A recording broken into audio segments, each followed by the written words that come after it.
देखो यार, हिंदी और इंग्लिश में एक सेक्शन है राइटिंग सेक्शन, यानी लेखन वाला पार्ट। और आज आपको इस वीडियो में सभी 6 के 6 टॉपिक में आपको कंप्लीट कराने वाला हूं। अनुच्छेद लेखन पर आपको 5 नंबर मिलेंगे, पत्र लेखन पर आपको 5 नंबर मिलेंगे, लिख दीजिएगा। पत्र में आपको औपचारिक अगर आता है तो औपचारिक लिख दीजिएगा। बात को अच्छे तरीके से लिखना होता है 3 पैराग्राफ में। तो 6 के 6 टॉपिक का फॉर्मेट आप तैयार कर लीजिएगा। कभी भी लिखते वक्त किन किन बातों का ध्यान रखना है, चलो टॉपिक ओरिएंटेड आपको लिखना है। तीसरी चीज, कम शब्दों में ज्यादा बातें कहनी है। देखो यार, हिंदी और इंग्लिश में एक सेक्शन है राइटिंग सेक्शन, यानी लेखन वाला पार्ट, जिसे आप बहुत अच्छे तरीके से कर सकते हैं। अगर आपने अच्छे तरीके से फॉर्मेट तैयार कर लिया तो एग्जामिनर आपका एक भी नंबर नहीं काट सकता है। लेकिन उसको लिखने के लिए कुछ ट्रिक्स होते हैं जो आपको अच्छे तरीके से तैयार करने होते हैं। और आज आपको इस वीडियो में सभी 6 के 6 टॉपिक में आपको कंप्लीट कराने वाला हूं। ऑलरेडी मैंने यूट्यूब पर अपने प्लेलिस्ट बना रखी है, जहां पर मैंने 6 इंडिविजुअल टॉपिक्स बना रखे हैं और उन सब पर लाखों व्यूज आ चुके हैं। तो आप भी अगर इस वीडियो को देख रहे हैं तो मेक श्योर इस वीडियो को लाइक करिएगा, क्योंकि एक सिंगल वीडियो में आपको 6 के 6 टॉपिक्स और सियोरिटी के साथ क्या आप इस फॉर्मेट को एग्जाम में लिखते हैं तो एग्जामिनर आपका एक नंबर नहीं काटेगा। और जो ट्रिक आपको बताने वाला हूं उसको आप यूज करिएगा। तो मेक श्योर यार लाइक कर दीजिएगा कि आपको एक अच्छा कंटेंट मिलने जा रहा है। तो पहले यार बात समझिए कि लेखन वाला जो पार्ट आपका हिंदी में आने वाला है वो 20 नंबर का आने वाला है, जिसमें आपका अनुच्छेद लेखन पर आपको 5 नंबर मिलेंगे, पत्र लेखन पर आपको 5 नंबर मिलेंगे, या फिर आप विज्ञापन बनाइए या फिर आप संदेश लिखिए उस पर आपको 5 नंबर मिलेंगे, और स्ववृत्त अथवा ईमेल पर आपको 5 नंबर मिलेंगे। भर भर कर आपके पास ऑप्शंस हैं, जो आपको तैयार करना है तैयार कर लीजिएगा। अनुच्छेद लेखन जब आपको लिखने को मिलेगा तो 3 टॉपिक दिए जाएंगे, उन 3 टॉपिक्स में से जो टॉपिक आपको पसंद आएगा उस पर लिख दीजिएगा। पत्र में आपको औपचारिक अगर आता है तो औपचारिक लिख दीजिएगा, अनौपचारिक आता है तो अनौपचारिक लिख दीजिएगा। विज्ञापन या संदेश में एक चीज आपको सीखना है और स्ववृत्त और ईमेल में आपको एक चीज सीखना है। मैं 6 की 6 चीज सिखाने वाला हूं, तो आप तैयार हो जाइए। चलिए, सबसे पहला पार्ट है अनुच्छेद लेखन। अनुच्छेद लेखन को सबसे पहले समझिए कि अनुच्छेद लेखन है क्या। बेसिकली ये एक निबंध का छोटा भाई है, जो कि आपको संक्षेप में यानी कम शब्दों में अपनी बात को अच्छे तरीके से लिखना होता है 3 पैराग्राफ में। हाँ, 3 पैराग्राफ में कैसे लिखना है सीखना शुरू करिए। देखिए, अनुच्छेद लिखने से पहले आपको कुछ मैं पॉइंट्स यहां पर स्क्रीन पर लेकर आया हूं, एक बार फटाफट से पढ़ लेते हैं कि क्या है। यदि परीक्षा में अनुच्छेद लेखन के लिए संकेत बिंदु दिए गए हैं तो सबसे पहले उन बिंदुओं को समझ लेना चाहिए और उन्हीं बिंदुओं के आधार पर विषय को स्पष्ट करना चाहिए। एग्जामिनर के पॉइंट ऑफ व्यू को पकड़ने के लिए आपको संकेत बिंदु दिए गए हैं, आपको उन्हीं संकेत बिंदुओं को पर लिखना है और उसे समझ के लिखना है। अनुच्छेद लेखन में उदाहरण अथवा दृष्टांत के लिए कोई स्थान नहीं है, आवश्यकता होने पर उनकी ओर संकेत देना पर्याप्त है। ये बहुत इंपॉर्टेंट बात है। आप कभी कभी क्या करते हो कि लाइंस को बढ़ाने के लिए कुछ रियल लाइफ एग्जांपल्स डालते हो अनुच्छेद में। देखो, अनुच्छेद बहुत शॉर्ट फॉर्म है, निबंध में आप एग्जांपल डालते हो चलता है, लेकिन अनुच्छेद में आपको एग्जांपल्स नहीं डालना है, आपको टू द पॉइंट बात करनी है। तीसरा पॉइंट, अनुच्छेद लेखन के विषय को इस प्रकार लिखना चाहिए कि संपूर्ण विषय 10 से 15 वाक्यों अथवा लगभग 150 शब्दों में पूर्ण हो जाने चाहिए। क्योंकि आपको ऑलरेडी कहा गया है कि भाई 10-15 लाइन में लिखना है और 150 शब्दों में लिखना है। विषय के विभिन्न पक्षों पर विचार करने के उपरांत महत्वपूर्ण पक्षों का चुनाव करके उनकी चर्चा करनी चाहिए। मैं बार बार कह रहा हूं कि बहुत सिलेक्टेड आपको अनुच्छेद में पॉइंट्स डालने हैं। ये नहीं कि दुनिया भर की तमाम चीजें डाल दी, एग्जामिनर पढ़ रहा है कि अरे यार इसे ज्ञान तो है नहीं, ये बस मुझे मूर्ख बना रहा है। तो आपको बहुत दिमाग से काम करना है। जहां तक संभव हो वाक्यों को छोटा तथा सरल रखना चाहिए। बहुत कॉम्प्लिकेटेड वर्ड जानने की जरूरत नहीं है, आप आसान भाषा में एग्जामिनर को समझाने की कोशिश करिए। विषय की प्रस्तुति प्रभावपूर्ण, कलात्मक तथा संक्षिप्त होनी चाहिए। बार बार कही जा रही है, बार बार इस चीज पर जोर दिया जा रहा है कि चीजें आपकी संक्षिप्त में होनी चाहिए। अनुच्छेद के अंत तक विषय का निष्कर्ष पूरी तरह से स्पष्ट हो जाना चाहिए तथा विषय से संबंधित प्राप्त होने वाले संदेश का भी उल्लेख किया जाना चाहिए। अभी मैं आपको बताने वाला हूं कि किस तरीके से अनुच्छेद लिखते हैं। मुहावरों तथा लोकोक्तियों का प्रयोग अनुच्छेद को शक्ति प्रदान करता है तथा भाव अभिव्यक्ति को प्रभावशाली बना देता है। यानी अगर आपको मुहावरे और लोकोक्तियां आती है, हिंदी में आपका बहुत रुचि है, तो आप जरूर यूज करिएगा। अब मेरी बात सुनिए, आपके सपोज एग्जाम में यह क्वेश्चन आ गया, जीवन संघर्ष है स्वप्न नहीं, विषय पर संकेत बिंदुओं के आधार पर अनुच्छेद लिखिए। आपको ये संकेत बिंदु लिखे गए, इन्हीं पर आपको केंद्रित रहना है। तो संकेत बिंदु में लिखा हुआ है जीवन एक संघर्ष, जीवन की अविरल गति, जीवन की वास्तविकता। बहुत अच्छे तरीके से आपको बताया गया है कि इन्हीं 3 टॉपिक्स के आसपास अपना अनुच्छेद लिखिए। तो सबसे पहले आपको अपने दिमाग में सोचना है कि अच्छा मुझे क्या लिखना है। तो आपके दिमाग में जो भी चीजें आ गई, आप ध्यान रखिएगा कि आपको 3 पैराग्राफ में काम करना है, 1, 2 और 3। बॉक्स नहीं बनाने, ये 3 पैराग्राफ है। पहला पैराग्राफ में आपको उस टॉपिक को सबसे पहले एक्सप्लेन करना है कि भाई टॉपिक क्या है। आप कहने क्या वाले हो इस अनुच्छेद में।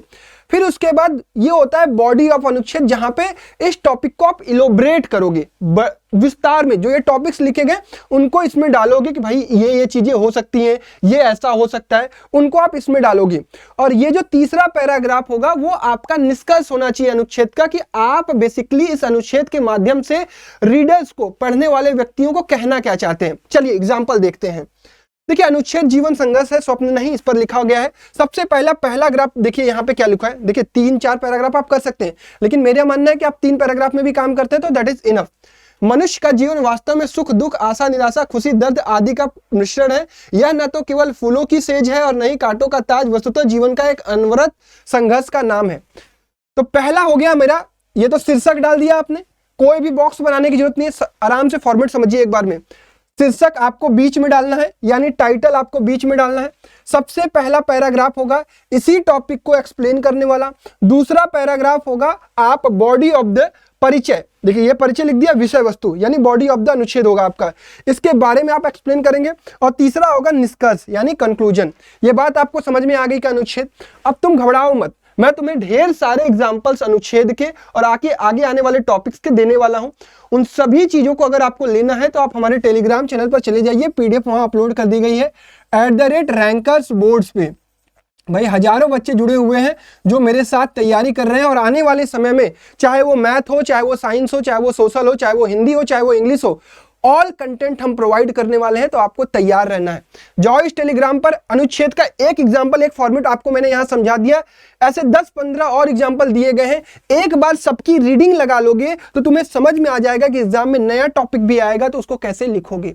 अनुच्छेद का फॉर्मेट एक बार फिर से रिमेंबर करो मेरे साथ कि अनुच्छेद का मैंने टॉपिक पढ़ा, मैंने 3 पॉइंट देखे, उन तीनों पॉइंट को एक बार मुझे समझ लेना है कि अच्छा इसी पर मुझे लिखना है। पहला पैरा मेरा क्या होगा, उसी का परिचय देना, यानी उसके बारे में लिखना, मतलब उसको एक्सप्लेन करना। दूसरा होगा विषय वस्तु, अब उसको इलोबरेट करना है मुझे 5-6 लाइन, 7 लाइन, 8 लाइन में। और लास्ट पैरा क्या होगा मेरा, निष्कर्ष यानी कंक्लूजन। ये है आपका अनुच्छेद। आई होप आपको अब अनुच्छेद में कोई समस्या नहीं आने वाली है। तो अगर अनुच्छेद तक चीजें समझ में आ गई हो तो आगे बढ़ते हैं पत्र लेखन पर। पत्र लेखन आपका दूसरा सवाल होने जा रहा है, यानी पहला सवाल आपको अनुच्छेद करना है, उसके बाद ही पत्र लेखन पर जाना है। सीक्वेंस में करिएगा, एग्जामिनर आपसे खुश रहेगा लेखन वाले पोर्शन को। पत्र लेखन में देखिए समझिए बात को, 2 टाइप के पत्र होते हैं, एक तो औपचारिक पत्र और एक अनौपचारिक पत्र। आप इंग्लिश में पढ़ते हो फॉर्मल लेटर और इनफॉर्मल लेटर। फॉर्मल लेटर क्या होता है, मतलब यार कुछ अच्छे व्यक्तियों को आप, एक संस्था को फॉर्मल लेटर लिखते हैं ना, फॉर्मल एकदम फॉर्मेट में।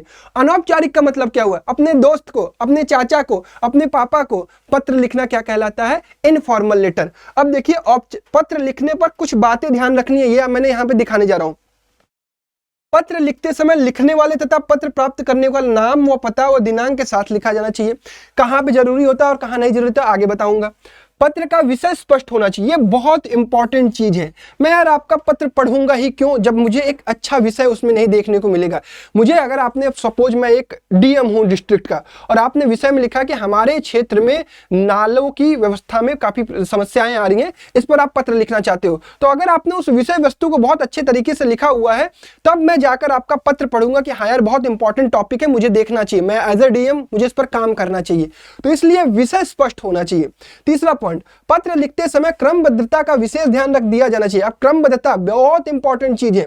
सबसे पहले आप सपोज करें डीएम को नाली के सुधारीकरण के लिए आप पत्र लिख रहे हैं, तो आप सबसे पहले एक्सप्लेन करिए कि आपके क्षेत्र में हुआ क्या है, नाली टूटी हुई है, उस नाली टूटने के कारण क्या क्या समस्याएं आ रही हैं। अब समस्याओं में किन किन लोगों पर उस समस्या का प्रभाव पड़ रहा है, इसको लिखिए। इसके बाद आप उस डीएम से क्या एक्सपेक्ट कर रहे हैं, आप उनसे क्या अनुरोध कर रहे हैं, ये लिखिए। ये हो गया क्रमबद्धता, तब तो डीएम आपके लिए काम करेगा। ठीक है। चौथी चीज, पत्र का आकार संक्षिप्त होना चाहिए तथा विषय के अनुकूल होना चाहिए। कम शब्दों में अधिक बात कहने की कोशिश करनी चाहिए। मैं आपको बार बार इस बात पर जोर दे रहा हूं कि हिंदी ना बहुत प्यारी सब्जेक्ट है। आपको कम शब्दों में अपनी बात कहनी है ताकि आपका आगे आने वाला व्यक्ति, आपको उस पत्र को पढ़ने वाला व्यक्ति बहुत जल्दी से आपकी बात को समझ जाए और बहुत जल्दी से बात समझने के बाद आपको इस पर इंप्लीमेंट कर दे। ठीक है, ये विचार अपने मन में रखना है। पांचवी बात, पत्र की भाषा सरल, सामान्य, मधुर एवं आदर सूचक होनी चाहिए। आप भैया किसी से रिक्वेस्ट कर रहे हैं, किसी को बधाई पत्र लिख रहे हैं, किसी से कुछ मांग रहे हैं, किसी से कुछ काम करवाना चाहते हैं, तो आप उसको रिक्वेस्ट मोड में हमेशा पत्र लिखेंगे, ये ध्यान रखिएगा। चलिए, पत्र अधूरा नहीं होना चाहिए तथा अर्थात पत्र को इस प्रकार समाप्त किया जाना चाहिए कि पत्र का संदेश स्पष्ट हो सके। मैंने अभी बताया क्रमबद्धता में कि सबसे पहले आप बताएंगे समस्या क्या है, उस समस्या के कारण कौन कौन सी दिक्कतें आ रही हैं और उसका निवारण आप किस प्रकार चाहते हैं, यह है पत्र का कंप्लीशन। चलिए अब फॉर्मेट पढ़ेंगे, उससे पहले कुछ और चीजें देख लेते हैं कि औपचारिक पत्र किसे किसे लिखते हैं और उनमें किन बातों का हमें ध्यान रखना है। देखिए, प्रधानाचार्य, पदाधिकारी, व्यापारी, ग्राहक, पुस्तक विक्रेता, संपादक आदि को लिखे जाने वाले पत्र औपचारिक कहलाते हैं। प्रार्थना पत्र, प्रार्थना पत्र, आवेदन पत्र, प्रार्थना पत्र, आवेदन पत्र विद्यालय के प्रधानाचार्य, संस्था के प्रधान इत्यादि को लिखा जाता है। इसमें शालीन भाषा तथा शिष्ट शैली का प्रयोग, आप अपने प्रिंसिपल को लिख रहे हो लेटर, तो उसको भी हम प्रार्थना पत्र को औपचारिक में कन्वर्ट कर दे। शिकायती पत्र, अभी जो मैं एग्जांपल दे रहा था, किसी विशेष कार्य, समस्या अथवा घटना की शिकायत करते हुए संबंधित अधिकारी को लिखा हुआ पत्र क्या कहलाता है? शिकायती पत्र कहलाता है। संपादकीय पत्र, संपादक यानी एडिटर, पेपर के एडिटर को जो पत्र लिखा जाता है उसे कहते हैं संपादकीय पत्र। कार्यालयीय पत्र, किसी कार्यालय में आपने विभिन्न कार्यालय में सपोज करिए कि जल विभाग में आपने पत्र लिख दिया या आपने कंस्ट्रक्शन विभाग में आपने पत्र लिख दिया, तो इस तरीके के पत्र कार्यालयीय पत्र है। व्यावसायिक पत्र, व्यवसायिक संबंधी को सुनिश्चित करने के लिए जो पत्र लिखे जाते हैं व्यावसायिक पत्र कहलाते हैं, मतलब बिजनेस रिलेटेड जो लेटर लिखे जाते हैं उसे व्यावसायिक पत्र कहते हैं। तो ये आपके औपचारिक पत्र होते हैं। औपचारिक पत्र लिखने में पात्र पाने वाले में संबोधन कुछ वर्ड्स होते हैं जो आपको यूजफुल होते हैं। अभी मैं आपको बताऊंगा कि कौन सी चीज कहाँ पे यूज करते हैं। देखिए, आवेदन पत्र और प्रार्थना पत्र में पत्र पाने वाला, जैसे अगर प्रधानाचार्य संबंधित अधिकारी है तो उसे आप संबोधित करेंगे महोदय, महोदया और मान्यवर से। किससे? महोदय, महोदया या मान्यवर से। अभिवादन आपने, संबोधन आपने कर दिया, आपका, कृपाकांक्षी, भवदीय, ये जो नीचे लिखते हैं ना, नीचे, उसे कहते हैं। शिकायती पत्र, संबंधित अधिकारी को आप लिखते हैं, इन्हें भी आप महोदय, महोदया कहेंगे और भवदीय, भवदीया और प्रार्थी कहेंगे। ठीक है। संपादकीय पत्र में आप संपादक को लिखते हैं महोदय और महोदया, महोदय और महोदया। अब आपको समझ में आ रहा है कि संबोधन करते वक्त आपको मैक्सिमम टाइप औपचारिक पत्र में महोदय या महोदया यूज करना है। ये महोदय या महोदया, अगर मेल है तो महोदय, फीमेल है तो महोदया। ठीक है, मैक्सिमम में यही करना है, तो आपको कंफ्यूज नहीं होना। यानी आपको संबोधन करते वक्त हमेशा यूज करना है महोदय और महोदया, सॉरी महोदया, आई एम रियली सॉरी। ठीक है, ये आपको पुरुष के लिए प्रयोग करना है और ये आपको महिला के लिए प्रयोग करना है। ठीक है, अब अभिवादन करते समय आप हमेशा ध्यान रखिएगा, आपको भवदीय या भवदीया ही लिखना है। अगर आप एज अ मेल लिख रहे हैं तो भवदीय लिखेंगे, फीमेल लिख रहे हैं तो भवदीया लिखेंगे। आपको बहुत कंफ्यूज नहीं होना है। ठीक है, चलिए अब एक आपको मैं एग्जांपल दिखा रहा हूं और फॉर्मेट बता रहा हूं, फॉर्मेट कॉपी पेन पर लिख लो। ठीक है, देखो, अपने क्षेत्र में फैली गंदगी की समस्या की ओर ध्यान आकर्षित करते हुए स्वास्थ्य अधिकारी को आप पत्र लिखिए। परीक्षा भवन दिल्ली। अब सबसे पहले अगर आपको इंग्लिश में अच्छे तरीके से याद हो जाता है तो ऐसे लिखिए, पहला आपको लिखना है सेंडर्स एड्रेस। ठीक है, दूसरा आपको लिखना है डेट। अब सेंडर्स एड्रेस, एक लाइन का गैप, सुंदर दिखाना है मुझे अपना पत्र, एक लाइन का गैप, फिर उसके बाद डेट। ठीक है, और डेट में यहां लिखेंगे दिनांक।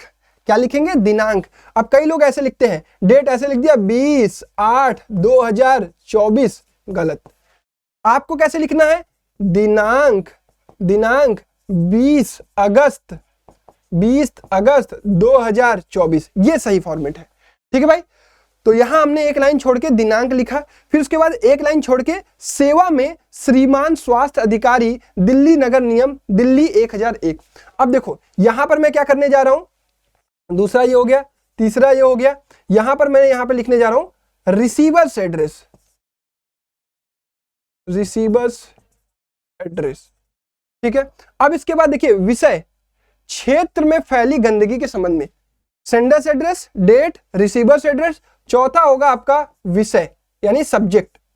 ठीक है, हर बार एक लाइन आपको यहां पे छोड़नी है, ध्यान रखिएगा। फिर उसके बाद महोदय, अब ये आ गया सैल्यूटेशन।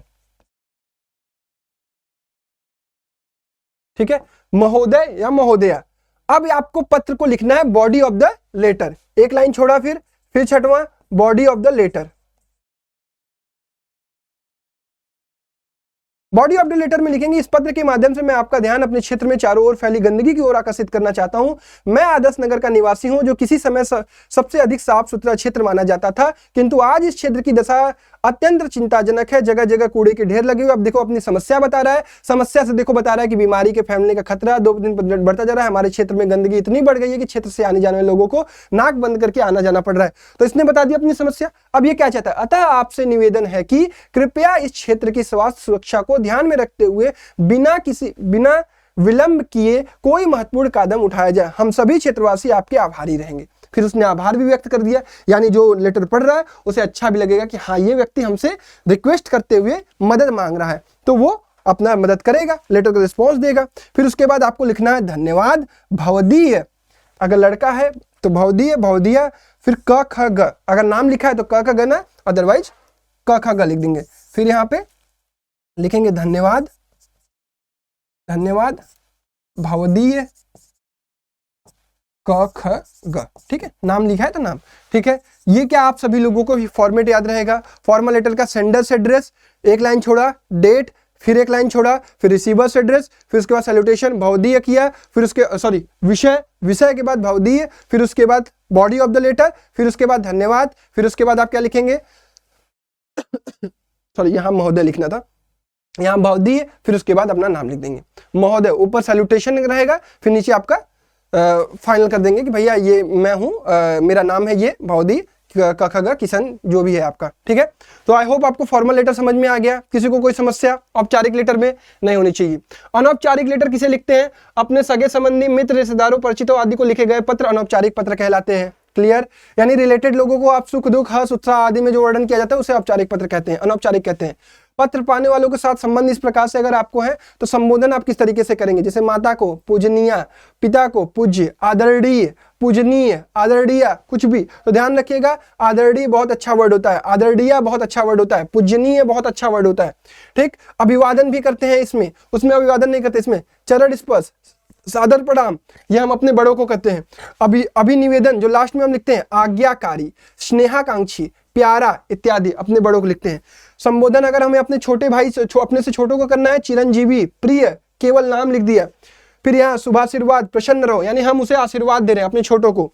फिर यहाँ शुभेच्छु, शुभाकांक्षी, हितैषी इत्यादि। ठीक है, आपका मित्र है, सहपाठी है, प्रिय, मित्रवर, केवल नाम लिख दिया। सप्रेम नमस्कार, नमस्ते, ये आपने अभिवादन कर दिया। और अभिनिवेदन के लिए क्या किया, तुम्हारा सहृदय, तुम्हारा मित्र। ठीक है, फिर उसके बाद अगर आपने विदेशी पत्र मित्र है कोई तो प्रिय मित्र, नमस्ते, फिर आपका मित्र। और ये देखो बहुत बहुत यूजफुल होता है, आपका लिखना बहुत आसान होता है, आपका मित्र। ठीक है, फिर उसके बाद अपरिचित पुरुष है, महाशय, श्रीमान। अगर किसको आप नहीं जानते हैं और रिलेटेड है, जैसे आपके मौसे का पता नहीं क्या क्या लड़का है, तो आपने क्या लिख दिया भाई, महाशय, या फिर आपने लिख दिया श्रीमान, फिर उनको नमस्ते कर दिया, नमस्कार कर दिया, लास्ट में भवदिया लिख दिया। महाशय, श्रीमती अगर अपरिचित महिला है के लिए। ठीक है, तो आपको ध्यान रखना है कि इस तरीके के आपके संबोधन, इस तरीके का अभिवादन और इस तरीके का अभिनिवेदन आपको प्रयोग करना है। ये आप देख लीजिए, स्क्रीनशॉट ले लीजिए, पीडीएफ ऑलरेडी मैं डाल दूंगा जो आपको बाद में काम देगा। चलिए इसका एग्जाम्पल देखिए, इसका फॉर्मेट किस प्रकार से रहने वाला है अनौपचारिक पत्र का। अनौपचारिक पत्र में आपने सबसे पहले क्या लिख दिया भाई, सेंडर्स एड्रेस। सबसे पहले क्या लिख दिया भाई, सेंडर्स एड्रेस।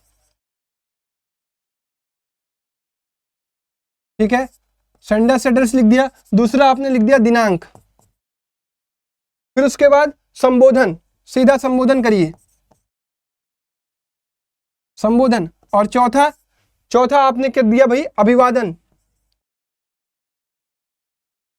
अभिवादन कर दिया भाई। सप्रेम नमस्कार, अगर आप अपने मित्र को लिख रहे हैं, अपने दोस्त को लिख रहे हैं तो सप्रेम नमस्कार। किसको लिखना है, स्वच्छ भारत अभियान में भाग लेते हुए अपने मित्र को एक पत्र लिखिए। अब देखिए, सबसे पहले आप अपने मित्र को पत्र लिख रहे हैं तो क्या लिखेंगे, आशा करता हूं कि तुम कुशल मंगल होगे, यानी सबसे पहले अपने दोस्त का हालचाल, कि मैं उम्मीद करता हूं कि तुम बहुत अच्छे होगे। मैं यह पत्र स्वच्छ भारत अभियान के संबंध में कुछ महत्वपूर्ण बातें बताने के लिए विषय में लिख रहा हूं। यहाँ विषय लिखने की कोई आवश्यकता नहीं है, और अगर लिख भी देते हैं तो कोई गलती भी नहीं है। प्रिय मित्र, मैं प्रधानमंत्री के स्वच्छता अभियान से प्रभावित हूं। अपने आसपास के परिवेश को सुंदर बनाने और स्वास्थ्य संबंधी परेशानियों से बचने के लिए स्वच्छता बहुत आवश्यक है। अभी इसको डिटेलिंग कर रहा है और अपने दोस्त को क्या कहना चाह रहा है वो आप लिखेंगे।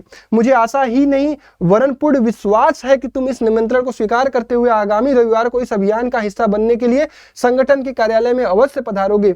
घर पर सभी बड़ों का मेरा प्रणाम कहना। फिर उसके बाद अभिनिवेदन, तुम्हारा मित्र, अपना नाम क ख ग। ठीक है, यानी यहां पर अब क्या रहने वाला है, अभिवादन के बाद body of the letter, body of the letter. अब इसके बाद छठवां क्या रहने वाला भाई, अभिनिवेदन। अभिनिवेदन, अभिनिवेदन में क्या लिखा हमने, तुम्हारा मित्र। सातवां अपना नाम। है आसान, कहीं कोई समस्या? फॉर्मेट देख लो भाई, एक फॉर्मेट से सीख लो। आखिरी दिन ये वीडियो देख रहे हो, मुझे ऑलरेडी तुम्हारे बारे में पता है। ठीक है, कमेंट कर दो कि हाँ भैया हम आखिरी दिन ही वीडियो देख रहे हैं। अब इसके बाद चलते हैं, पत्र हमारा कंप्लीट हो गया, अनुच्छेद कंप्लीट हो गया, पत्र कंप्लीट हो गया, यानी 10 नंबर का काम हो गया तैयार। अगला टॉपिक है विज्ञापन लेखन। बहुत आसान होता है।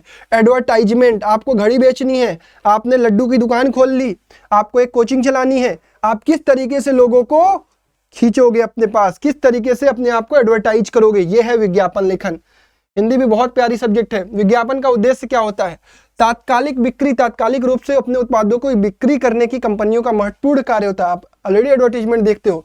बिक्री के लिए प्रेरित करना कंपनियों का कार्य केवल उत्पाद का उत्पादन करना ही नहीं, बल्कि इस उत्पाद की बिक्री करना और बिक्री को बढ़ाना भी होता है। आप सोचते हो कि भैया 20% का ऑफर दिखा देता हूं, मेरे पेन की बिक्री बढ़ जाएगी, अरे मैं कोई ऑफर चला देता हूं, मेरा फ्रिज बिक जाएगा। ये होता है आपका मेन विज्ञापन का उद्देश्य। तीसरा, उत्पाद से लोगों को परिचित कराना, अपने उत्पाद से परिचित कराने, उसके प्रति उत्सुकता जागृत करने, खरीदने की इच्छा जागृत करने आदि संबंधित महत्वपूर्ण होते हैं। यानी मैं चाहता हूं कि मेरे प्रोडक्ट को लोग जाने, मुझे लोग जाने, इसके लिए विज्ञापन लिखते हैं। चलिए, विज्ञापन किस तरीके से होगा, बहुत आसान है। विज्ञापन के लिए आपका कोई फॉर्मेट नहीं है, सीधी बात खत्म। कोई आपको कहता है विज्ञापन का फॉर्मेट है, नहीं, विज्ञापन का कोई फॉर्मेट नहीं है। विज्ञापन को आपको एक बॉक्स में लिखना है, एक टॉपिक दिया जाएगा कि आप घड़ी की दुकान खोल रहे हैं, आप विज्ञापन बनाइए। देखिए यहाँ क्या है, किसी ऑनलाइन कंपनी की ओर से ऑनलाइन शॉपिंग करने हेतु लगभग 50 शब्दों में विज्ञापन तैयार करिए। तो आपको वहां डिस्क्रिप्शन नहीं लिखना है कि कहानी लिख रहे हैं विज्ञापन। विज्ञापन में सोचिए कि मैं एक नया दुकान खोल रहा हूं, तो लिखिए ना भाई। अब देखिए, मान लीजिए ये एक ऑनलाइन कंपनी का, अब घर बैठे शॉपिंग कीजिए, अल्पना ऑनलाइन शॉपिंग। यानी मेरी एक ऑनलाइन शॉपिंग की दुकान खुली है, मैंने लिखा सबसे पहले ऑनलाइन का मतलब आप अपने घर बैठे काम कर सकते हैं ना। मैंने आपसे कहा कि अब आपको जरूरत नहीं है बाजार में जाने की, मैंने टाइटल डाल दिया, अब जरूरत नहीं है बाजार में जाने की, घर बैठे करें अनलिमिटेड शॉपिंग। ये हो गया मेरा टॉपिक। फिर इधर मैंने कोई एक इमेज बना दिया, फिर मैंने घर बैठे शॉपिंग करने के लिए बस एक क्लिक करिए, हमारे वेबसाइट को करिए, पहले 100 लोगों को हम ये ऑफर दे रहे हैं। यहां पर लिख दीजिए, first 100 people will get 50% of, use this code. आप देखते हो ना, अरे अमेजॉन पे, फ्लिपकार्ट पे आप हमेशा ऑफर्स देखते हो, तो वही सारी चीजें हैं। हमारा एड्रेस, हमारा mobile number, cash on delivery. अब कुछ बातें बता दी भैया, कैश ऑन डिलीवरी उपलब्ध है, फ्री होम डिलीवरी है, कस्टमर फ्रेंडली रिटर्न पॉलिसी भी है। यही तो ऑनलाइन वाला चाहता है। आपने मिठाई की दुकान खोली, चलो एक और एग्जाम्पल होगा आई होप। हाँ, गणपति पुस्तक भंडार में पुस्तकों की बिक्री बढ़ाने होती है, एक विज्ञापन लिखिए। अब भैया मेरा दुकान नहीं चल रहा है, मैं सोच रहा हूँ कुछ मेरा बिक्री बढ़ जाए। गणपति पुस्तक भंडार खुल गया भाई, खुल गया, 15% का अनलिमिटेड डिस्काउंट। इस तरीके से आप प्रमोट कर रहे हो। एनसीईआरटी, सीबीएसई, कॉम्पिटेटिव एग्जाम के सभी पुस्तकें हमारे यहाँ उपलब्ध, एक किताब खरीदने पर एक कॉपी मुफ्त। इस तरीके के आप विज्ञापन बनाइए ताकि लोग आपके पास आए। देखिए, विशेष आकर्षण, 10 रजिस्टर खरीदने पर एक कॉपी बिल्कुल फ्री। देखिए मेरी बात लिख दी इसने ने, एक बार अवश्य पधारें, एमआरपी पर 15% तक की छूट, अपना एड्रेस लिख दिया, अपना मोबाइल नंबर लिख दिया। ठीक है, तो इस तरीके की आप एडवर्टीजमेंट। अब देखो, एडवर्टीजमेंट बनाते समय आप ना, क्रिएटिविटी होती है बेसिकली एडवर्टीजमेंट में, तो वो ध्यान रखिएगा। तो विज्ञापन समझ में आ गया। विज्ञापन को बॉक्स में लिखना है, यह ध्यान रखिएगा। बॉक्स में लिखने के बाद अगर आप फिगर बना पाते हैं तो बहुत अच्छी बात है, फिगर नहीं भी बना पाते हैं तो कोई बात नहीं, आपको खराब नहीं करना है, अच्छा बनाना है। चलो, विज्ञापन हो गया भाई। अब इसके बाद इसी में आपका एक टॉपिक है संदेश लेखन। या तो विज्ञापन बनाइएगा या तो संदेश लिखिएगा। चलिए, संदेश लेखन को देखिए। संदेश लेखन होता क्या है, नोटिस राइटिंग। यार नोटिस राइटिंग इंग्लिश ग्रामर में आपने पढ़ा है ना। पाठ्यक्रम में मुख्यतः अनौपचारिक संदेशों को शामिल किया गया है, जिससे अंतर्गत हम निश्चित संदेशों को अध्ययन करेंगे। शुभकामना संदेश, जन्म दिवस, किसी प्रतियोगिता में उत्तीर्ण होने पर, कक्षा में प्रथम आने पर, पदोन्नति पर इत्यादि, पर्व तथा त्योहारों पर दिए जाने वाले संदेश, स्वतंत्रता संदेश, विशेष अवसरों पर दिया जाने, यानी संदेश आपको अनौपचारिक वाले ही इंक्लूड किए गए हैं इस साल के सिलेबस में। संदेश लिखते वक्त कुछ बातें आपको ध्यान रखनी है। संदेश को हमेशा बॉक्स में लिखना चाहिए, ये भी ध्यान रखना है। लेटर, नोटिस हमेशा बॉक्स में होती है, ठीक है। शुभकामना संदेश, बॉक्स के बीचों बीच सबसे पहले शुभकामना संदेश, शोक संदेश आदि शीर्षक डालें। यानी आप क्या दे रहे हैं, शुभकामनाएं संदेश है आपकी या शोक संदेश है। जैसे आपके घर किसी की मृत्यु हुई है तो आप शोक संदेश लिखेंगे, अगर आपके घर कोई बीमार है तो आप थोड़ा सा लिखेंगे भाई शोक संदेश है, या इस तरीके की चीजें लिखेंगे ताकि लोगों को पता चले कि हाँ यार ये परेशानी वाली बातें हैं। और अगर आपको किसी को बधाई देनी है कि भाई मेरा बेटा जो है इतना रिजल्ट लेके आया, या होली के त्यौहार पर आपको तो शुभकामनाएं संदेश है। बाईं तरफ दिनांक तथा उसके नीचे समय लिखना चाहिए। उसके बाद अभिवादन जैसे प्रिय मान्यवर लिखना चाहिए। इसके नीचे मुख्य विषय का वर्णन करेंगे, ज्यादा लंबा नहीं होना चाहिए। अंत में प्रेषक तथा भेजने वाले का नाम लिखना चाहिए। संदेश लेखन लगभग 40 शब्दों की सीमा में होना चाहिए। आइए इसका फॉर्मेट में दिखा देता हूं आपको। यह है आपका संदेश लेखन का प्रारूप। सबसे पहली चीज आपको किसमें लिखना है, विज्ञापन भी बॉक्स में रहेगा और संदेश भी बॉक्स में रहेगा। बॉक्स में यहां पर देखिए सबसे पहले आपको क्या लिखना है, टॉपिक। क्या लिखना है भाई, टॉपिक, और ये बीचों बीच होगा। पहली बात ये बॉक्स में सारी चीजें होंगी। ये लिखा मैंने टॉपिक, इधर लिख दिया दिनांक, आज का दिनांक। भैया ये संदेश किस दिन लिखा गया है। समय आप लिखना चाहें तो लिख सकते हैं, नहीं लिखना चाहें कोई दिक्कत नहीं है, समय लिखना कोई जरूरी नहीं है। इसके बाद प्रिय मित्र अंकुर, ये आपका अभिवादन बहुत जरूरी है। प्रिय मित्र यानी अभिवादन यहाँ पे हमने कर दिया, प्रिय मित्र लिख दिया। और उसके बाद संदेश लिख दिया, तुम्हें जन्मदिवस की शुभकामनाएं, तुम हमेशा स्वस्थ रहो तथा जीवन में प्रगति करते रहो, शिखर छुओ तुम्हारे जन्मदिन के अवसर पर। मैं ईश्वर से यही प्रार्थना करता हूँ कि तुम सुखी और दुखी रहो। जिस तरीके से आप इंस्टाग्राम पे स्टोरी लगाते हो ना अपने दोस्त की, हैप्पी बर्थडे भाई, ठीक है, खूब खुश रहो, पार्टी दे देना। तो इस तरीके से आप शुभकामनाएं संदेश आपको लिखना है। यहाँ नीचे लिख दिया अपना नाम, मनोज कुमारा, तुम्हारा मित्र, तुम्हारा प्रिय, तुम्हारा साथी, ये लिख दिया आपने। हो गया आपका संदेश कंप्लीट, आपका संदेश उस तक पहुंच गया। आप इसी तरीके से मैसेज भी तो लिखते हो व्हाट्सएप पर, उसको मैसेज भेजते हो, संदेश क्या है, मैसेज, ठीक है। क्लियर, समझ में आ गया संदेश। किसी को कोई समस्या है इसमें भाई, संदेश का कोई भी टॉपिक आएगा लिख लोगे। आपको ढेर सारे एग्जांपल दे रहा हूंगा टेलीग्राम पर। टेलीग्राम कौन सा है हमारा, @rankersboards, जाके ज्वाइन कर लो, जाके ज्वाइन करके PDF डाउनलोड कर लो, ये तुम्हारे लिए हेल्पफुल होगा, ठीक है। आखिरी दिन देख रहे हो, खूब एग्जाम्पल पढ़ के जाओ और एग्जाम में फोड़ के आओ। चलो आगे बढ़ो, आगे बढ़ो। एक और संदेश, श्री कृष्ण जन्माष्टमी के अवसर पर कृष्ण लीला पर नुक्कड़ नाटक आयोजन के संबंध में एक संदेश लिखिए। सबसे पहले जन्माष्टमी के अवसर पर कृष्ण लीला आयोजन संबंधी संदेश लिख दिया भाई। कृष्ण जन्माष्टमी के ढेर सारी शुभकामनाएं संदेश इस तरीके से। अब आपको अगर ये आता है तो लिखिए, नहीं आता तो कोई बात नहीं। कृष्ण जन्म भैयो हरखे सभी बाल गोपाल, पुष्प पात खिले हुलसे मुदित हुए तरुडाल, ठीक है। ये आपने इस तरीके से एक डाल दिया। फिर यहाँ दिनांक लिख दिया, समय लिख दिया, प्रिय भक्तजन, प्रिय भक्तजन, आप भक्तों को लिख रहे हैं ना। आप सभी को कृष्ण जन्माष्टमी की हार्दिक शुभकामनाएं। इस शुभ अवसर पर हमारे क्षेत्र कुंज गली वृंदावन के कृष्ण लीला पर आधारित एक नुक्कड़ नाटक का आयोजन किया गया है। आप अपने आयोजन के बारे में बता दिए। अतः आप सभी क्षेत्रवासियों से अनुरोध है कि सपरिवार पहुंचकर कृष्ण लीला का धर्म लाभ उठाएं। तो आपने ये कर दिया, ठीक है। समस्त शास्त्री परिवार जन आयोजक, ये आप आयोजक हैं इसके, तो ये लिख दिया। समझ में आ गया संदेश। संदेश का फॉर्मेट मेरे साथ रिवाइज करो। एक बॉक्स बनाएंगे, टॉपिक लिखेंगे, लेफ्ट में दिनांक लिखेंगे, समय मन कर रहा होगा तो लिख देना, समय लिख देंगे। उसके बाद प्रिय भक्तजन, प्रिय मित्र, इस तरीके से अभिवादन कर देंगे। उसके बाद अपना विषय, आशा करता हूं कि तुम स्वस्थ होगे, आशा करता हूं कि तुम मस्त होगे, तुम्हारे जन्मदिवस की ढेर सारी शुभकामनाएं, इस तरीके से संदेश लिख दिया। तुम्हारा मित्र, प्रिय मित्र, इस तरीके से लिख के लास्ट में अभिनिवेदन कर दिया। चलिए, उम्मीद करता हूं कि आपको इसमें कोई समस्या नहीं आई होगी।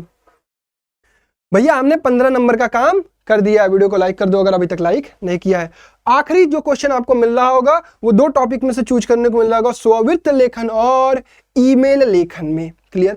स्ववृत्त लेखन देखो बहुत आसान चीज होती है, शायद तुम्हें अपने लाइफ में पहली बार देखने को मिल रहा होगा, लेकिन तुम जिस तरीके से बड़े होते जाओगे ये तुम्हारे जीवन में बहुत उपयोग करने वाला है, क्योंकि अंततः तुम्हें भी नौकरी करनी है। अगर बिजनेस करना है तो फिर तुम्हें जीवन में कभी यूज नहीं होने वाला है, लेकिन अगर तुम्हें नौकरी करनी है तो तुम्हें इसका बहुत सारा उपयोग होने वाला है, क्योंकि तुम्हें अपना रिज्यूमे, बायोडेटा बनाना पड़ेगा, लेकिन विवाह करना होगा तो फिर बनाना पड़ेगा। ठीक है, चलो स्ववृत्त लेखन क्या है सबसे पहले समझ लेते हैं। स्ववृत्त का आकार अति संक्षिप्त अथवा जरूरत से ज्यादा लंबा नहीं होना चाहिए। स्ववृत्त लेखन साफ सुथरे ढंग से टंकित एवं कंप्यूटर मुद्रित तथा अथवा सुंदर लेखन में होना चाहिए। स्ववृत्त सूचनाओं में अनुशासन को अनुशासित क्रम में लिखना चाहिए तथा व्यक्तिगत परिचय, शैक्षणिक योग्यता, अनुभव, प्रशिक्षण, उपलब्धियां, कार्योत्तर गतिविधियां इत्यादि विस्तृत ब्यौरा में होना चाहिए। देखो बेसिकली क्या है ना, सपोज मैं एक ह्यूमन रिसोर्स हूँ, ठीक है, मैं HR हूँ, मैं कंपनी में अपने एक नए शिक्षक की नियुक्ति करना चाहता हूं, तो मैं उसका रिज्यूमे मंगाऊंगा। तो सबसे पहले मैं क्या उसका देखूंगा, भाई नाम, पता, कहाँ का रहने वाला है, कहाँ का है, ठीक, सबसे पहले। फिर उसका देखूंगा कि भाई इसकी क्वालिफिकेशन क्या है, इसकी शैक्षणिक योग्यता क्या है, तो उसमें शैक्षणिक योग्यता लिखेगा।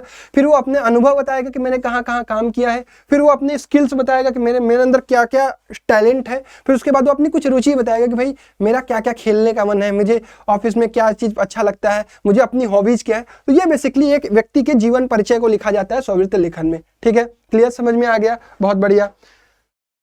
आपको जब परिचय में लिखेंगे तो उसमें क्या क्या इंपॉर्टेंट चीज होती है लिखना, नाम, डेट ऑफ बर्थ बहुत इंपॉर्टेंट चीज होती है, ध्यान रखिएगा। डेट ऑफ बर्थ के बिना नहीं लिखा जाता है। क्यों? क्योंकि अगर मैं किसी कंपनी में काम करने जा रहा हूं तो अगर मैं उन्हें अपना डेट ऑफ बर्थ नहीं बताऊंगा तो उन्हें कैसे पता चलेगा कि मैं कितने उम्र का व्यक्ति हूं, ठीक है। तो डेट ऑफ बर्थ आपको लिखना है। फिर उसके बाद उम्र तो वो निकाल ही लेंगे, लिखेंगे तो भी ठीक है, नहीं लिखेंगे तो कोई बात। पत्र व्यवहार को पता दें, टेलीफोन नंबर और ईमेल, यानी अपना कॉन्टैक्ट नंबर, अपना एड्रेस, फुल एड्रेस और ईमेल आईडी दे दें। शैक्षणिक योग्यता में विद्यालय का नाम, बोर्ड या विश्वविद्यालय का नाम, परीक्षा का वर्ष, प्राप्तांक, प्रतिशत तथा श्रेणी का उल्लेख करना चाहिए। कार्योत्तर गतिविधियों का उल्लेख करना सभी उम्मीदवारों को अलग अलग पहचान दिलाने में समर्थ होता है। स्ववृत्त में विज्ञापन में वर्णित योग्यताओं और आवश्यकताओं की ध्यान में रखते हुए थोड़ा बहुत परिवर्तन किया जा सकता है। चलिए अब मैं आपको ये दिखाऊंगा तो आपको समझ में आएगा। सबसे पहले एक बात समझिए, अगर आपको एग्जाम में कॉपी पे स्पेस मिल रहा है तो मेक श्योर कि आप इसको बॉक्स में भी बना सकते हैं, सुंदर लगता है। लेकिन अगर आपका बॉक्स में कंप्लीट नहीं हुआ तो सब गड़बड़ हो जाएगा, इसलिए बॉक्स में नहीं बनाएंगे तो ज्यादा बेहतर है। चलिए बॉक्स हटा दीजिए यहां से। सपोज आप इसको 2 या 3 पेज में लिखने वाले हो तो सबसे पहले आप यहां पर लिखोगे नाम। देखो यहां से शुरू हो गया, मैं रिज्यूम लिखना अपना शुरू कर दिया, स्ववृत्त लिखना शुरू कर दिया। नाम XYZ सुरेश कुमार, पिता का नाम राम प्रकाश ठाकुर, माता का नाम सुनीता ठाकुर, मेरी जन्म तिथि 30 जुलाई 1992, मेरा वर्तमान पता क्या है, आप एड्रेस मत लिखिएगा, वर्तमान पता लिखिएगा, ठीक है। वर्तमान पता है मेरा 302 गोल मार्केट नई दिल्ली 11001। मेरा दूरभाष यानी मेरा कॉन्टैक्ट नंबर दूरभाष 01112 इतनी लिख दिया। मोबाइल संख्या, मोबाइल नंबर नहीं, मोबाइल संख्या ये अपना अपना लिख दिया। ईमेल सुरेश इतना @gmail.com, ठीक है। ये तो हो गया मेरा बेसिक डिटेल यानी मेरा परिचय हो गया। अब इसके बाद में शैक्षणिक योग्यता, ये टॉपिक डालेंगे, ध्यान रखिएगा। शैक्षणिक योग्यता सबसे पहले आपने लिखा अपना परिचय, क्या लिखा भाई, परिचय। परिचय के बाद आप लिखेंगे शैक्षणिक योग्यता। अब शैक्षणिक योग्यता के लिए आप एक बॉक्स बनाएंगे, ध्यान रखिएगा, एक बॉक्स बनाएंगे। अब देखिए बॉक्स दिखाता हूं, यह बॉक्स है मेरी क्रम संख्या, कक्षा, वर्ष, विद्यालय या फिर बोर्ड, विषय और उत्तीर्ण प्रतिशत। देखिए मैंने लिखा कि भाई 10वीं मैंने 2006 में पास किया, CBSE बोर्ड से पास किया, जिसमें मेरे सब्जेक्ट थे हिंदी, इंग्लिश, सामाजिक विज्ञान और गणित, जिसमें मैंने 72% स्कोर किया। 12वीं मैंने 2008 में पास किया, CBSE, अब 2006 इसको 2012 मिल गया क्योंकि 2 साल बाद 12वीं पास करते हो। हिंदी, अंग्रेजी, इतिहास, अर्थशास्त्र और इसमें पास गया मैंने 86%। स्नातक और बीएड और परास्नातक, मैंने स्नातक किया 2011 में यूनिवर्सिटी ऑफ दिल्ली से, फिर हिंदी 69%। फिर 2012 में मैंने यूनिवर्सिटी ऑफ दिल्ली से क्या किया, हिंदी 93%। फिर परास्नातक मैंने किया 2014 में यूनिवर्सिटी ऑफ दिल्ली से, हिंदी और 79%, ठीक है। तो इस तरीके से मैंने अपनी कंप्लीट शैक्षणिक योग्यता बता दी। तो जिस कंपनी में मुझे काम करना है ध्यान रखना है कि कहीं वो मैनेजमेंट वाली कंपनी है क्या। अगर मैनेजमेंट वाली कंपनी होगी तो मैं दिखाऊंगा कि भाई मैं MBA किया हूँ। अगर वो शिक्षण वाली होगी, शिक्षण संस्थान होगा तो मैं उसको दिखाऊंगा कि मैंने BEd किया है। अगर वो बिजनेस से रिलेटेड होगा तो मैं उसको दिखाऊंगा कि मैंने BBA और MBA किया हुआ है। तो इस तरीके से भी आपको चीजें दिमाग में डालनी है कि शैक्षणिक योग्यता दिखाने के लिए क्या क्या लिखना इंपॉर्टेंट है, ठीक है। तो ये आपको समझ में आ गया कि शैक्षणिक योग्यता दिखा देंगे, चलो बहुत बढ़िया। अब इसके बाद अन्य योग्यताएं, मेरे अंदर और क्या योग्यताएं हैं।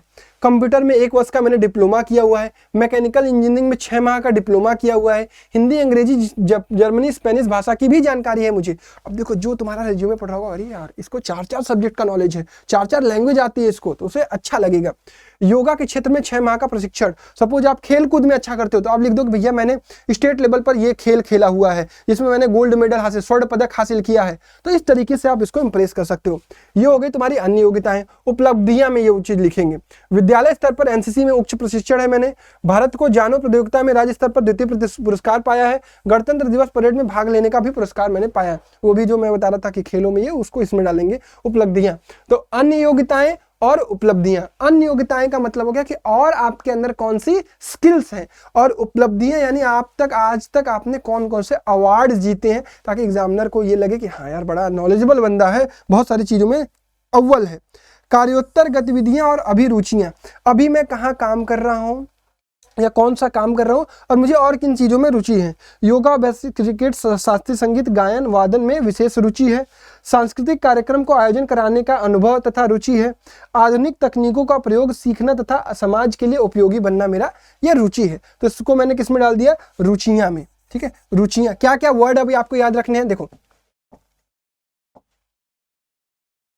यहाँ शैक्षणिक योग्यताएं लिख दी, अन्य योग्यताएं लिख दी, अन्य योग्यताएं, और यहां लिख दिया उपलब्धियां। ठीक है, और उपलब्धियां लिख दिया, और उसके बाद यहां क्या लिख दिया, रुचियां, रुचियां। ठीक है, बस ये 6-5 टॉपिक है, उसको आप इलोबरेट कर लीजिएगा। तो आई होप आपको समझ में आ गया होगा। चलिए बहुत बढ़िया। अब इसके बाद ईमेल लेखन, ये आपका आखिरी टॉपिक होने वाला है। पिछली ईमेल लेखन पे मेरी वीडियो पे 1,20,000 अभी तक व्यूज हैं, तो मैं उम्मीद करता हूं कि आप इस वीडियोस पर भी बहुत अच्छा रिस्पॉन्स दे रहे होगे, कॉमेंट कर रहे होगे और अपने दोस्तों के साथ शेयर कर रहे होगे। और अभी तक अगर आपको ये वीडियो यूजफुल लग रही होगी तो आप इसको लाइक भी कर चुके होगे। ईमेल लेखन आपका आखिरी टॉपिक है, बहुत आसान है। ईमेल यानी इलेक्ट्रॉनिक मेल आपको लिखना है। अपने मित्र को जन्मदिन की पार्टी के लिए निमंत्रण देते हुए लगभग 100 शब्दों में ईमेल लिखिए। पिछले ईमेल में मैंने जो बताया था वो केवल इंग्लिश बताया था, यहाँ पर मैं आपको हिंदी वर्ड भी बता देता हूँ। हिंदी वर्ड में आपको क्या क्या डालना है। फ्रॉम के बगल में आप पहले लिखेंगे प्रेषक। क्या लिखेंगे, प्रेषक। प्रेषक ब्रैकेट में आप फ्रॉम भी लिख सकते हैं, नहीं लिखते हैं तो भी कोई दिक्कत नहीं है। xyz@abc.com जिसी फॉर्मेट में होता है। प्रेषिता टू def@xyz.com। ठीक है, यानी from to. CC carbon copy, blind carbon copy, BCC. CC BCC यहां लिख देंगे आवश्यकता अनुसार, आवश्यकता अनुसार। या फिर आप चाहें तो इसमें भी लिख सकते हैं abc@xyz.com। यहां पे लिख दीजिए vuw@wxy.com, कोई दिक्कत नहीं है।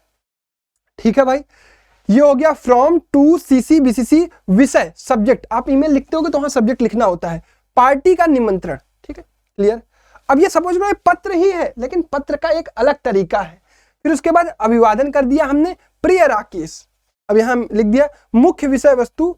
अब यहां लिख दीजिएगा ना मुख्य विषय वस्तु, मेन सब्जेक्ट, क्या हम लिखना चाहते हैं। मुझे लगता है कि आपको मेरा जन्मदिन याद होगा, इसलिए मुझे आपको भैया बताते हुए खुशी हो रही है कि 10 जुलाई की तारीख स्टार हॉल में जन्मदिन की पार्टी है, जिसका समय रात में 10 बजे से 12 बजे तक है। समापन, आपको इस बर्थडे पार्टी में जरूर आना है। अटैचमेंट ज्वाइन करें, वहां आता है अटैचमेंट ज्वाइन करें, पीडीएफ फाइल, फोटोज, तो यहां लिखेंगे अटैचमेंट ज्वाइन करें आवश्यकता अनुसार। हस्ताक्षर मुकेश, बहुत अच्छा फॉर्मेट आपको याद करना पड़ेगा इसका। देखिए देखो बच्चे याद भी कर लेते हैं। प्रेषक, प्रेषक यानी फ्रॉम, यहां लगाया प्रेषक यानी, फिर उसके बाद प्रेषिती, प्रेषिती, फिर यहां लगाया टू, फिर उसके बाद सीसी, फिर उसके बाद बीसीसी, फिर उसके बाद विषय, फिर उसके बाद विषय के बाद अभिवादन, अभिवादन, मुख्य विषय वस्तु, मुख्य विषय वस्तु, मुख्य विषय वस्तु, फिर उसके बाद समापन, समापन, फिर अटैचमेंट ज्वाइन करें, अटैचमेंट संलग्न करे होना चाहिए। ठीक है, उसके बाद हस्ताक्षर। क्लियर, ये है आपका फॉर्मेट, इसी फॉर्मेट में आपको लिखना है। आप इसको बॉक्स में भी करना चाहें तो बॉक्स में भी कर सकते हैं, कोई दिक्कत नहीं है। बॉक्स के बाहर लिखना चाहें बॉक्स से बाहर भी लिख सकते हैं। अब सबसे इंपॉर्टेंट चीज, ये पूरा लेखन आप अगर लिख रहे होंगे, सबसे भैया इंपॉर्टेंट चीज इसमें क्या रहेगी, इंपॉर्टेंट चीज ये रहेगी कि फॉर्मेट, मैंने आपको 6 के 6 टॉपिक के फॉर्मेट सिखाए हैं इन्हीं पूरे वीडियो में, तो 6 के 6 टॉपिक का फॉर्मेट आप तैयार कर लीजिएगा। कभी भी लिखते वक्त किन किन बातों का ध्यान रखना है, चलो देख लो। सबसे इंपॉर्टेंट चीज है फॉर्मेट, दूसरा इंपॉर्टेंट चीज है टॉपिक ओरिएंटेड, टॉपिक ओरिएंटेड आपको लिखना है। तीसरी चीज, कम शब्दों में ज्यादा बातें कहनी है, कम शब्दों में, और जितना क्वेश्चन पेपर में कहा हो उतना ही वर्ड यूज करें, उतना ही यूज करें वर्ड। ठीक है भाई, उसके बाद साफ सुथरा लिखें, क्योंकि भैया आप लेटर लिख रहे हो ना, पत्र लिख रहे हो, ये अनुच्छेद लिख रहे हो, तो साफ सुथरा, बस यही इन्हीं बातों का ध्यान रखना है, बस आपका काम हो जाएगा। टॉपिक तैयार रखिएगा, 6 के 6 टॉपिक आपको याद रहेंगे। अगर आपको किसी जगह समस्या आ रही होगी तो आपको मैं बता देना चाहूंगा कि अगर आपको कहीं समस्या आ रही होगी तो कम से कम इस तरीके से तैयार कर लीजिएगा कि अनुच्छेद तो आपको तैयार करना पड़ेगा, औपचारिक अनौपचारिक में से एक तैयार कर लीजिएगा, विज्ञापन संदेश में से एक तैयार कर लीजिएगा, स्ववृत्त ईमेल में से एक तैयार कर लीजिएगा। अब मैं अपनी रिकमेंडेशन दे रहा हूं कि तुम्हें कौन सा करना चाहिए, अनुच्छेद कर लेना चाहिए। औपचारिक ज्यादा आसान होता है अनौपचारिक से, विज्ञापन लिख लेना, तैयार हो जाएगा, और स्ववृत्त और ईमेल में ईमेल तैयार कर लेना। ठीक है, क्लियर है? स्ववृत्त भी लिख सकते हो, ईमेल भी लिख सकते हो। मैंने 6 के 6 टॉपिक पढ़ा दिए भाई। इससे बेस्ट वीडियो आपको शायद ही यूट्यूब पर कोई मिल जाए, और अगर मिलेगी भी तो मेरी ही पुरानी वाली मिल जाएगी। ठीक है, तो that's all from my side. I hope आपको ये वीडियो और ये कंटेंट आखिरी दिन बहुत हेल्प कर रही होगी, और कल एग्जाम में तुम लेखन वाला पार्ट बहुत अच्छे तरीके से करके भी आ रहे होगे और बहुत खुश होगे। करके आना, फिर मुझे कमेंट करके बताना। ठीक है, और इसकी पीडीएफ तुम्हें चाहिए मुझे पता है, और अलग से क्वेश्चंस भी चाहिए तुम्हें प्रैक्टिस करने के लिए, पढ़ने के लिए। तो वो सारी चीजें मैंने कहाँ डाल रखी हैं? अपने टेलीग्राम चैनल पर। टेलीग्राम कौन सा है? @rankersboards। ठीक है, जाके डाउनलोड कर लो, डिस्क्रिप्शन बॉक्स में लिंक भी है, और उन 6 वीडियो की इंडिविजुअल वीडियोज की भी लिंक है। ठीक है, चलिए bye bye, take care, best of luck. कल जाओ, पढ़ के आओ। जय हिंद।